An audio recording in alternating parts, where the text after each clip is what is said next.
अस्सलाम वालेकुम everyone, welcome back to my channel and welcome back to another video. Hopefully आप लोग सब ठीक होंगे। अल्हम्दुलिल्लाह हम भी बिल्कुल ठीक हैं।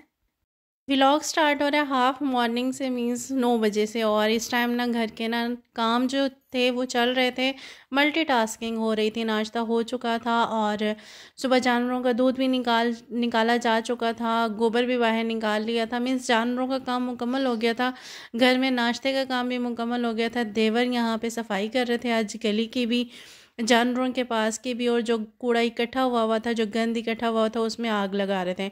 साथ साथ में जानवरों को पानी पिला रही थी, बर्तन मैंने धो रहे थे और घर में झाड़ू नंद लगा रही थी। ऐसे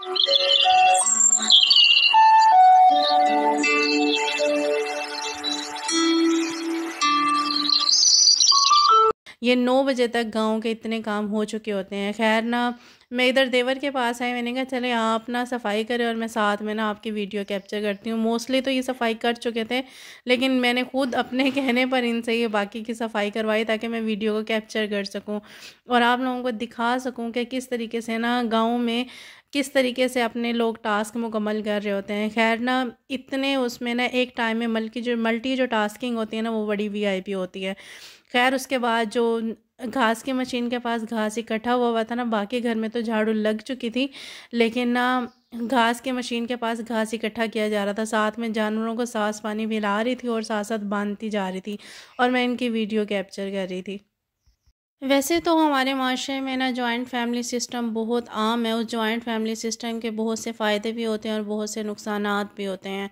और जहाँ तक ना फ़ायदे की बात है, वो तो बहुत बहुत कम ही होते हैं आजकल के टाइम में, जहाँ पे इंसान ना एक दूसरे के समझने से कासिर होता है, एक दूसरे को ना जानने से कासिर होता है। वहाँ पर नुकसानात ज़्यादा होते हैं। और सबसे मेन जो चीज़ होती है, जब एक ना जॉइंट फैमिली सिस्टम जो होता है बहन भाइयों के बीच में होता है ना, वहाँ की हद तक ठीक होती है। जब एक न्यू मेंबर घर में शामिल हो जाता है, एक न्यू मेंबर की एडिशन हो जाती है, तो वो न्यू मेंबर को ना ही टाइम दिया जाता है और ना ही उसको टाइम मिलता है एक दूसरे को समझने में और एक दूसरे के साथ टाइम स्पेंड करके एक दूसरे के साथ अच्छा टाइम गुजारने में। यही हमारे माशरे का सबसे बड़ा सिस्टम है और जो ख़राब है बहुत हद तक। ज़ाहिर तो जॉइंट फैमिली सिस्टम जो होता है वो खुशहाली की अलामत समझा जाता है, लेकिन ना उसमें बहुत से नफसियाती मसाइल, मशरती मसाइल और घरेलू मसाइल होते हैं। और सबसे मेन जो चीज़ होती है ना, एक जॉइंट फैमिली सिस्टम में एक औरत को घर उस टाइम ही नसीब होता है जब उसकी पूरी ज़िंदगी गुजर चुकी होती है, या फिर उसकी ज़िंदगी में इतने तल्ख रवैयात मौजूद होते हैं ना, जिसकी वजह से उसे घर की ख्वाहिशात ख़त्म हो जाती हैं। सबसे पहली मिसाल मैं अपनी सास की ही दूंगी, उसके बाद मैं अपनी घर की तरफ जाऊंगी। मेरी जो सास थी ना, वो जॉइंट फैमिली सिस्टम में ही आई थी और इनका घर बहुत छोटा था, जहाँ पे ना पाँच मीन्स यानी कि ये देवरानी जेठानी थी। और उसके बाद ना बुढ़ापे में ही आके मेरी सास को ना घर नसीब हुआ था। अब आप ये देखें कि एक औरत अगर पूरी ज़िंदगी इस चक्कर में रहती है कि उसे घर नसीब हो, और जब वो घर नसीब होता है तो फिर उसे लगता है कि शायद ना उसके अलावा उस घर में कोई ना हो, वो अपनी लाइफ ना अपने तरीके से गुजारे। लेकिन जब न्यू मेंबर के एडिशन होता है ना, तो उसके ऊपर भी वही जब सब चीज़ें थोपी जाती हैं, वही सब चीज़ें डाली जाती हैं जिसका ना उसको अंदाज़ा नहीं होता या जिसको उस चीज़ का एक्सपीरियंस नहीं होता। जॉइंट फैमिली सिस्टम जो होता है ना, वो बहुत से मसाइल के साथ साथ ना मियाँ बीवी के अंडरस्टैंडिंग का भी मसला बनाते हैं। मियाँ बीवी के बीच में जो एक बॉन्डिंग क्रिएट होती है उसको ख़त्म करते हैं। उसकी वजह यही होती है कि ना आजकल का जो दौर है ना, आजकल की जो लाइफ है, उसमें ना मिसबिहेव से ज़्यादा होते हैं, उसमें मिस अंडरस्टैंडिंग ज़्यादा होती हैं और उसकी वजूहात की वजह से ना आपस में मियाँ बीवी के जो बॉन्ड होता है वो बन ही नहीं पाता। घर में किसी ने कुछ बोल दिया, घर में किसी ने कुछ कह दिया, कि घर में किसी ने कुछ ना हर किसी की सोचने की, हर किसी के समझने की, हर किसी के अंदाज़, हर किसी का बिहेव सबका अलग होता है। एक इंसान दूसरे इंसान से कभी भी रिलेट कर ही नहीं सकता। अब मैं अपने आप से अंदाज़ा लगाऊं कि अभी 9 साल के बाद ना हर इंसान मुश्किलात का सामना करता है। मुझे भी कोई भी चीज़ प्लेट में रखी हुई नहीं मिली है। आज अगर ये घर मौजूद है मेरे पास, अगर ना इसे देखकर कोई इंसान ये कहता है कि आप बहुत खुश नसीब हैं, तो फिर इसकी एक ऐसी तल्ख हकीकत भी है जिसका सामना इंसान ना करते वक्त या जिसका सामना इंसान करवाते वक्त 100 मरतबा सोचता है। अपने ना मेहरबानी किया करें, कोशिश किया करें कि ना अपनी बच्ची को जॉइंट फैमिली सिस्टम में ना डाला करें। उसकी वजह यही होती है कि हमारे बड़े इस बात को समझना नहीं चाहते, हमारे बड़े इस बात को सोचना ही नहीं चाहते कि हर चीज़ को समझने में, हर इंसान के साथ ताल्लुक़ क्रिएट करने में, हर इंसान के साथ बॉन्ड बनाने में, दूसरे की फीलिंग्स को समझने में, और न्यू मेंबर के आ जाने के बाद ना उस घर में उनका रिलेशन क्रिएट होने में टाइम लगता है। एकदम से किसी इंसान के ऊपर वो सब कुछ डाल देना जिसके लिए वो ज़हनी तौर पर, जिस्मानी तौर पर कभी भी अ, तैयार हो ही ना।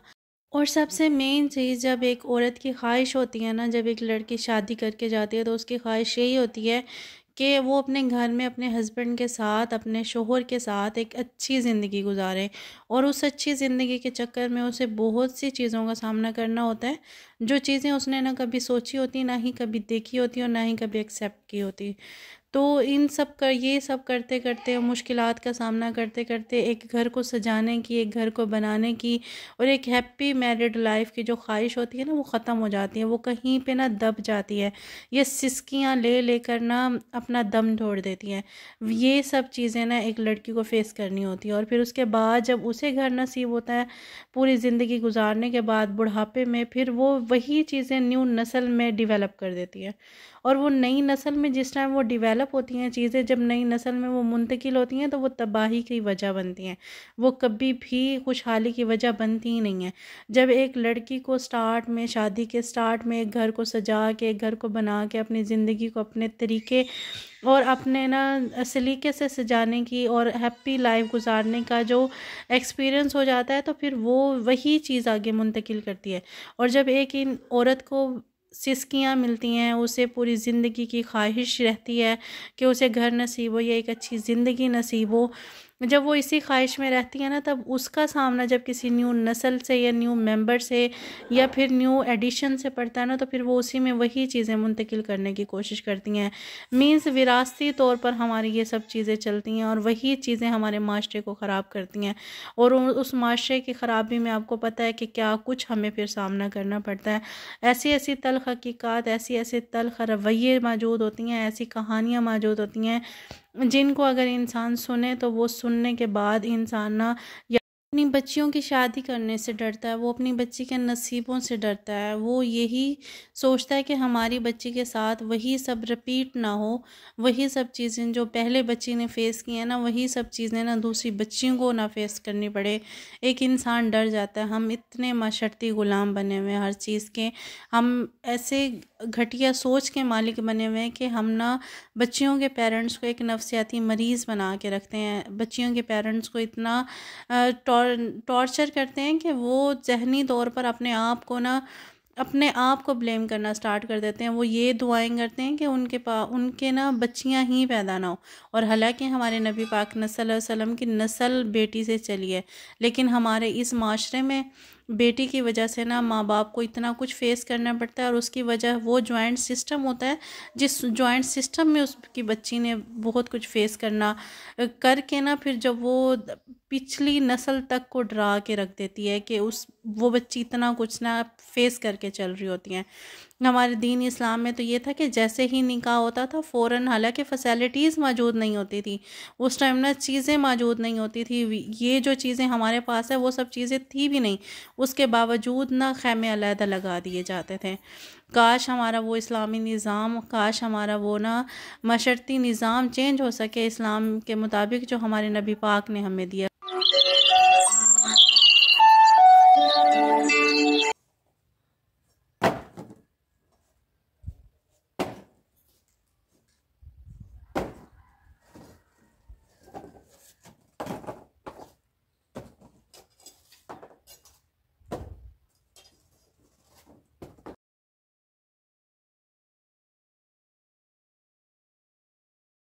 खैर, बैकग्राउंड में मेरे घर का काम चल रहा था। आज चूल्हे के पास की और रूम की क्लीनिंग की थी। आज रूटीन से ज़रा हट के थोड़ा सा अपने मुताबिक सेट करने की कोशिश की। जो इंसान अपने मुताबिक सेट करता है ना, वही प्रॉपर होता है। हालांकि हर कोई अपने मुताबिक करता तो है, लेकिन मेरे हिसाब से ना बहुत सी चीज़ें ऐसी हैं जो इंशाल्लाह मैं सेट करूँगी। फ़िलहाल तो मैंने अम्मी की तरफ जाना है। अम्मी की तरफ मैंने बहुत टाइम हो गया है, मैं अम्मी की तरफ नहीं गई। अब नेक्स्ट व्लॉग इंशाल्लाह अम्मी की तरफ के आप लोगों को मिलेंगे। अम्मी की तरफ की जो रूटीन है वो आप लोगों को दिखाऊंगी। बहुत टाइम के बाद मैं अम्मी की तरफ रुकने के लिए जा रही हूँ। तकरीबन 4 साल हो गए हैं मुझे। बस मैं जब छुट्टी आती थी 10 दिन की, 12 दिन की, तभी मैं अम्मी की तरफ रुकती थी, और भाई की शादी में 1 महीने के लिए रुकी थी। अदरवाइज़ अम्मी की तरफ ना जस्ट ना छुट्टियाँ गुजारने ही जाया जाता था। आपकी बार इरादा है कि अम्मी की तरफ रुक के आऊँगी, रमज़ान और ईद करके वहीं पे फिर आना है मैंने वापस। नेक्स्ट व्लॉग इंशाल्लाह आपको अम्मी की तरफ के, मैं अम्मी के घर की रूटीन दिखाऊँगी। और आज का व्लॉग यहीं तक था। अगर आपको पसंद आए तो लाइक शेयर और सब्सक्राइब ज़रूर कीजिएगा। दुआओं में ज़रूर याद रखिएगा। अपना बहुत ज़्यादा ख्याल रखिएगा। अगर आप चैनल के पे न्यू हैं तो चैनल को सब्सक्राइब किए बिना मत जाइएगा, और दुआओं में ज़रूर याद रखिएगा। और कमेंट बॉक्स में मुझे ज़रूर बताइए कि मेरी तरफ से अल्लाह हाफिज़।